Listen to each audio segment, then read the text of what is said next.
الحمد لله رب العالمين حمدا كثيرا طيبا مباركا فيه. أشهد أن لا إله إلا الله وحده لا شريك له وأشهد أن محمدا عبده ورسوله الكريم. اللهم صل وسلم على نبينا وسيدنا المصطفى محمد وعلى آله وأصحابه أجمعين. أما بعد، رب اشرح لي صدري ويسر لي أمري واحلل عقدة من لساني يفقهوا قولي.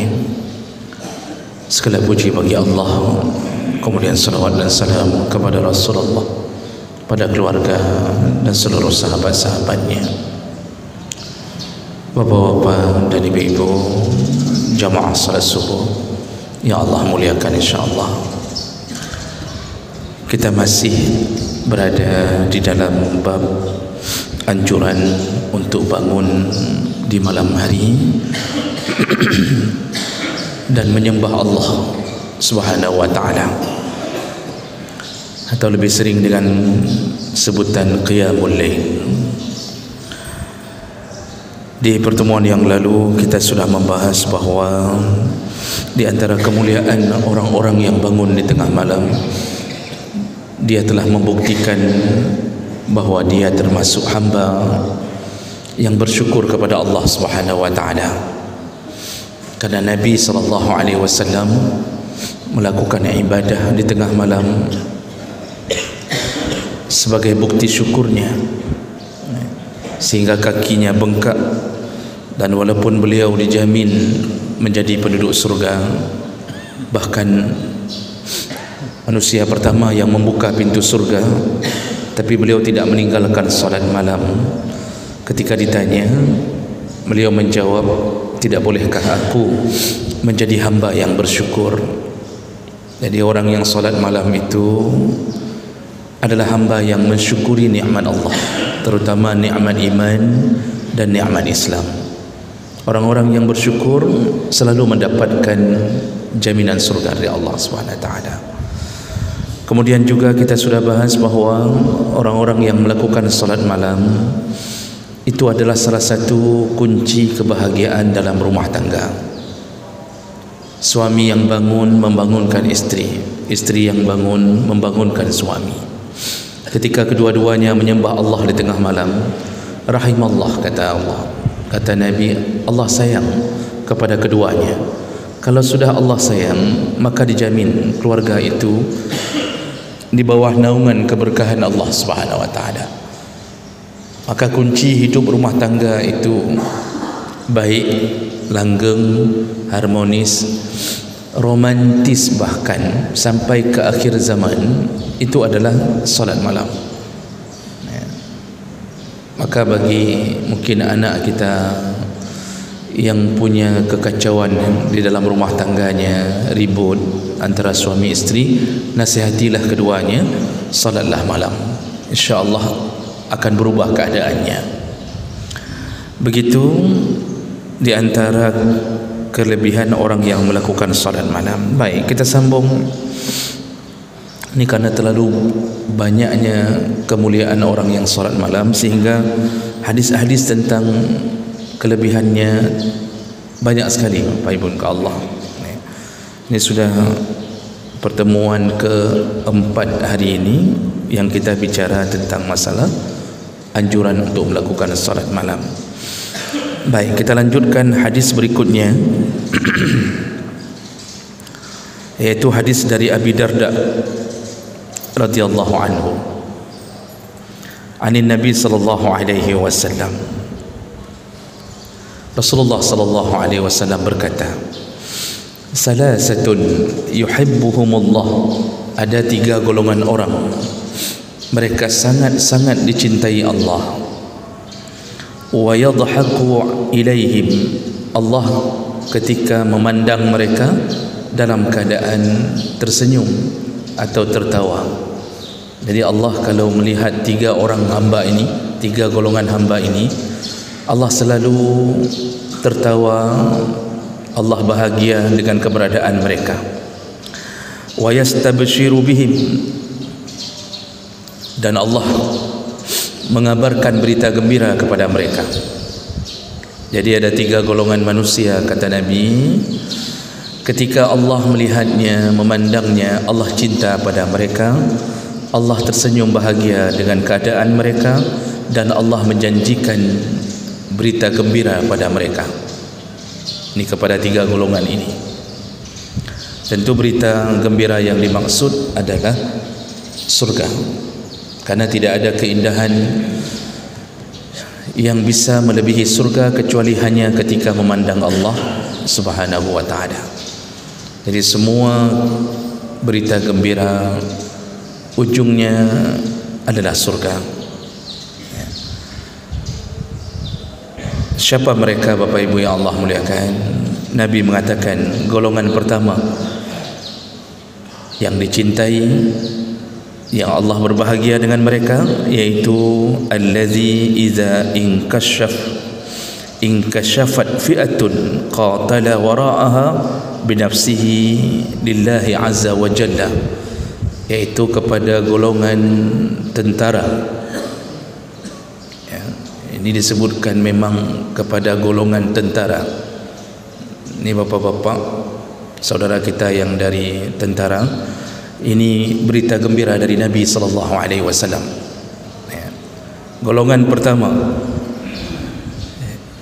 yang Allah senang sekali kepada mereka, yaitu fi'atun, golongan tentara, qatala, yang berperang membela nama Allah Subhanahu wa ta'ala, wara'aha binafsihi lillahi azza wa jalla, ketika keadaan terdesak dalam sebuah peperangan membela kemuliaan Allah. Jadi ini yang dimaksud adalah perjuangan menegakkan agama, karena tidak ada syahid kecuali yang punya unsur hubungan dengan pembelaan terhadap agama. Tidak disebut syahid perang saudara. Bahkan dalam hadis Nabi tidak disebut syahid orang yang mati karena perang kesukuan, artinya karena membela suku, mati tidak bisa disebut syahid. Bahkan membela tanah air di saat tidak ada hubungan dengan agama, maka matinya pun tidak disebut syahid kecuali berhubungan dengan agama. Contoh, kita membela tanah air karena khawatir tanah air kita dijajah oleh Belanda, dijajah oleh Portugal, yang kalau mereka berhasil menjajah sepenuhnya, maka agama kita tergadaikan. Kalau sempat, contohnya, kalau sempat Aceh ini dikuasai oleh Belanda, maka kita akan bernasib sama dengan orang-orang yang di sebelah timur. Kita akan menjadi Nasrani. Makanya sebelah timur dikuasai oleh Portugis, oleh Belanda. Apa yang terjadi? Mayoritas Nasrani. Makanya di Aceh ini muncul pasukan-pasukan perang pembela agama. Para ulama berada di depan di masa-masa perjuangan masa lalu. Maka yang tercantum namanya sebagai pahlawan itu hampir semuanya orang-orang yang faham agama, yang khawatir kalau dikuasai tanah air ini, maka hancurlah akidah kita. Dan ini bahaya yang paling besar. Tidak ada harapan untuk masuk surga sama sekali, karena orang kafir tidak dihisab oleh Allah. Orang kafir itu tidak dihisab oleh Allah. Yang dihisab itu hanya mukmin atau muslim dan munafik. Kafir tidak dihisab. Tidak ada proses penghisaban. Kenapa? Langsung dalam neraka kalau matinya ke dalam kekafirannya.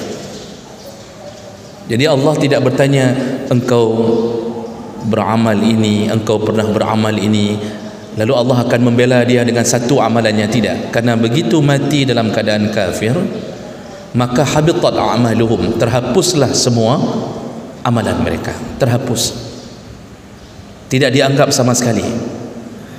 Ini berita dari Allah Subhanahu wa ta'ala melalui Al-Quran, yang hari ini terbukti tidak pernah ada yang berhasil menyelewengkan dari pertama turun.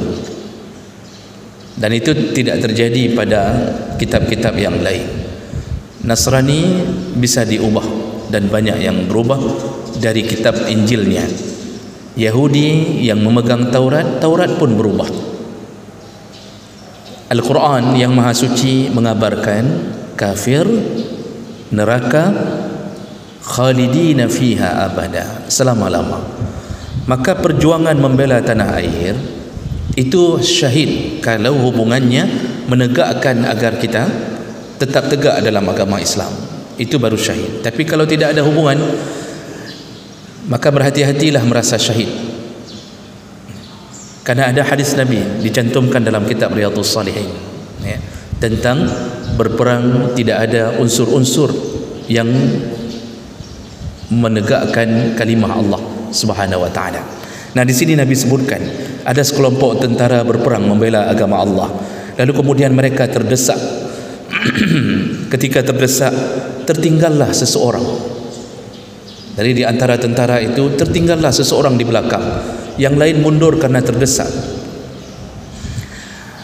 Fa imma an yuqtal, dia pilihannya antara apakah dia akan terbunuh, wa imma an yansarhu Allah azza wa jalla wa yakfihi, atau Allah akan menolongnya dan mencukupkan kekuatannya. Artinya antara dua pilihan, hidup atau mati. Hanya itu. Di perang Uhud, waktu perang Uhud ini pernah terjadi, Allah memberi pelajaran kepada pasukan muslimin. Mereka kalah di bawah pimpinan Nabi. Jadi hampir 70 orang syahid, meninggal dunia. Gunung Uhud menangis dengan basahnya darah-darah para syuhada pada waktu itu, termasuk Hamzah bin Abdul Muttalib. Terdesak. Waktu itu pasukan perang musuh masih dipimpin oleh Khalid bin Walid. Khalid bin Walid belum masuk Islam. Ketika masuk Islam baru dia menjadi panglima perang Islam. Mereka terdesak, satu persatu dibunuh, dikejar. Jadi terlepas dari rombongan. Nabi dikerumuni oleh sahabat yang tersisa agar Nabi tidak sampai terbunuh. Dan ini yang menjadi penyebab mereka kalah adalah tidak taat pada komandan. Waktu itu perang langsung dipimpin oleh Nabi. Nabi telah berpesan 50 pasukan pemanah jangan tinggalkan area tempat memanah. Jadi rumah, yaitu para pemanah, jangan tinggalkan area tempat memanah apapun yang terjadi. Sampai Nabi mengatakan baru boleh turun, barulah mereka diizinkan untuk turun. Tetapi karena ternyata mereka terbuai dengan ghanimah, jadi pasukan musuh sempat kalah. Begitu kalah, mereka berputar, mereka mundur. Ternyata pasukan memanah melihat beberapa sahabat yang di bawah gunung sudah mulai mengambil harta ghanimah yang ditinggalkan oleh musuh. Tergodalah para pemanah. Mungkin para pemanah berfikir mereka di bawah sudah mulai mengambil ghanimah, kita tidak mungkin bertahan di sini. Turunlah 50 orang ini. Ada riwayat mengatakan tidak semua turun, beberapa orang sahabat bertahan, tapi mayoritas turun. Ketika mereka turun, disadari oleh Khalid bin Walid. Khalid bin Walid melihat ternyata pasukan pemanah yang menghalau mereka dari atas. Ini strategi Nabi, tidak ada lagi di tempat. Segera Khalid bin Walid menyusun strategi baru dan mereka berputar. Pasukan musuh berputar untuk menyerang dari belakang dan tidak lagi terhalang oleh pasukan pemanah. Apa yang terjadi, Mak? Porak-poranda pasukan Islam. Penyebabnya kenapa? Tidak taat pada komandan. Nabi telah mengatakan jangan turun, ternyata mereka turun. Hancur-hancuran. Begitulah bayangannya, satu persatu terbunuh, satu persatu terbunuh. Jadi Allah mengatakan ketika terjadi perang ini, ada satu atau dua orang tersisa di belakang sambil mundur. Tidak ada teman-temannya lagi, sudah terdesak mundur. Dia berjuang sendirian. Pilihan dia antara dua, hidup atau mati.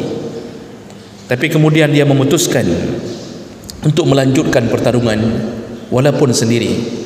Dia memutuskan untuk melanjutkan peperangan itu walaupun tertinggal sendiri. Dan akhirnya dia mati, dia syahid. Lalu Allah berkata, fayaqul, Allah berkata, unduru ila abdi hadza, Allah berkata kepada para malaikat, wahai malaikatku, lihatlah hambaku yang tinggal seorang ini, kaifa sabara li binafsih, bagaimana sabarnya dia tinggal sendirian untuk membela aku, kata Allah. Jadi Allah kagum sekali dengan seseorang yang masih tertinggal sendiri tapi tidak berusaha melarikan diri, bahkan melanjutkan perjuangan, dan dia tahu dia akan terbunuh. Lalu Allah berkata kepada para malaikatnya, lihatlah hambaku itu, sendiri pun dia masih berusaha membela aku. Itu pujian Allah kepada orang yang bertahan sampai nafas yang terakhir demi membela agama Allah. Makanya perjuangan orang dakwah itu pilihannya, Bapak Ibu yang Allah muliakan, itu bisa ke arah menggadaikan nyawa. Ketika kita dakwahkan agama, kita ini akan dihina, kita akan dipojokkan, dijatuhkan, dihancurkan karakteristik kita, lalu kemudian dipenjarakan. Ketika terus kita membela, tidak pernah mundur dari urusan itu, Allah kagum kepada orang-orang ini. Allah puji mereka, dan tentu Allah kagum ini diiringi dengan senyuman.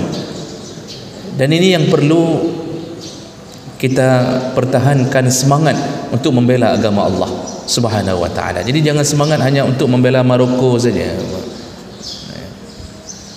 Ini kalau Piala Dunia, kita semangat membela tim mungkin dari kalangan-kalangan yang kita anggap, oh ini negara Islam. Tapi anehnya setelah membela negara Islam tadi malam, subuh tidak solat. Ini sebuah keanehan ini terjadi. Jadi begitu berjuang ingin membela negara yang dia idolakan karena sama akidahnya, tapi kemudian dia tinggalkan Allah di waktu subuh. Ini kebodohan ini terjadi. Nah, ini orang pertama yang sangat dicintai Allah dan dipuji-puji Allah dan dikabarkan surga kepadanya. Orang kedua ini yang berhubungan dengan tema kita, yaitu orang-orang yang bangun di tengah malam. Nah, apa kata Allah? Golongan kedua yang sangat dicintai Allah, wallazi lahu imra'atun hasanah, yaitu seseorang yang mempunyai istri yang sangat cantik, rupawan.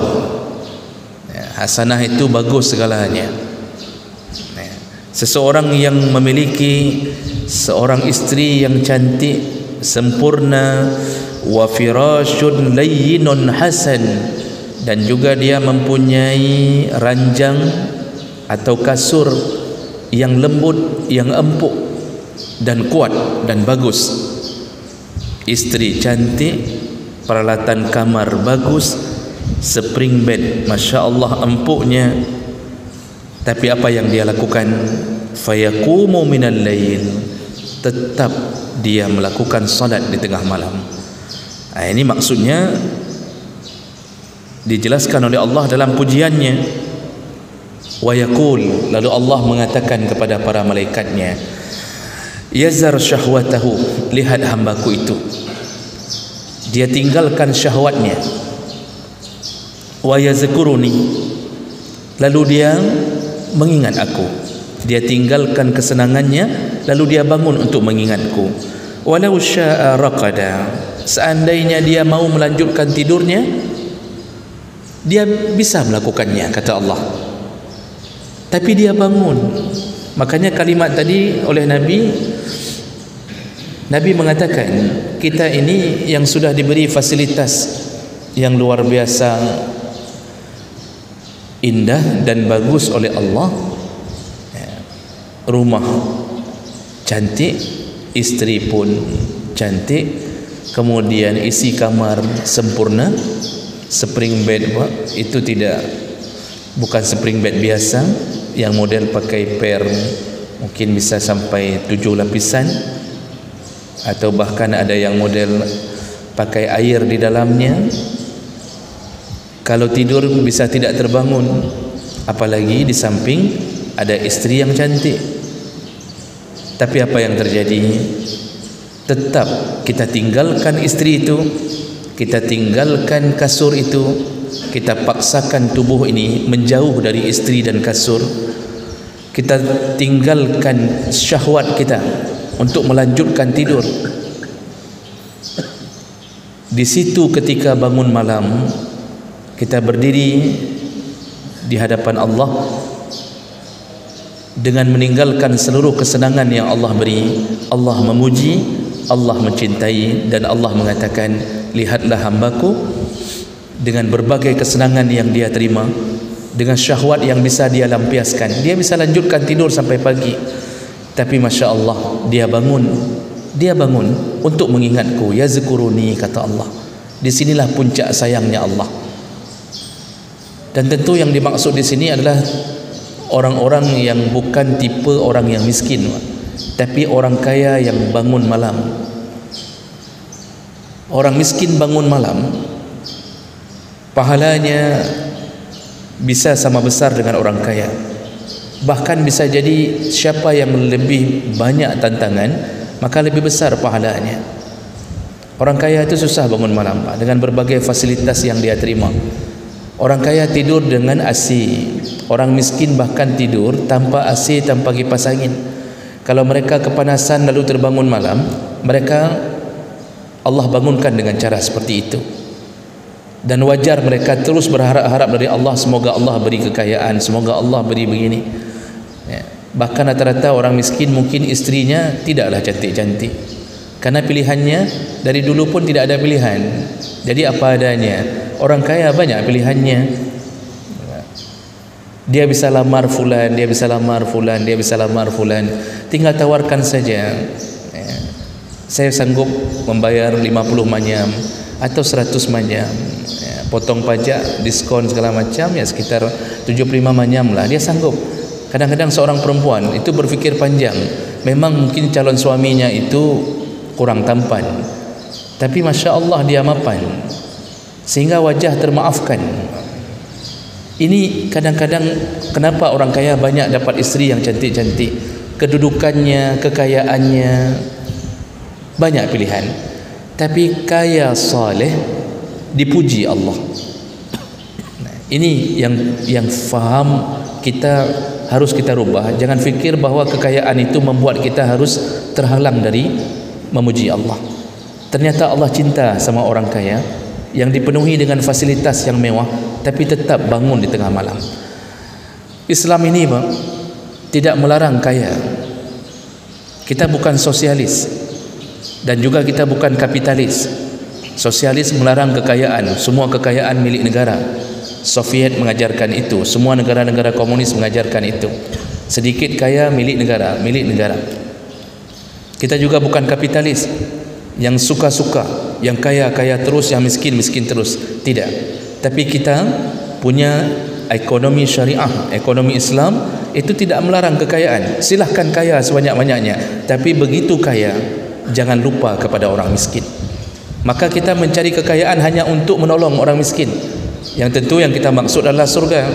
Itulah ekonomi Islam. Maka jangan sampai merasa bahwa enggak boleh kaya dalam Islam. Tidak. Bahkan dianjurkan kaya.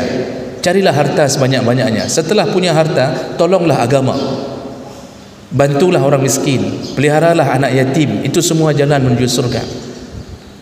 Tapi carilah kekayaan dengan jalan yang halal.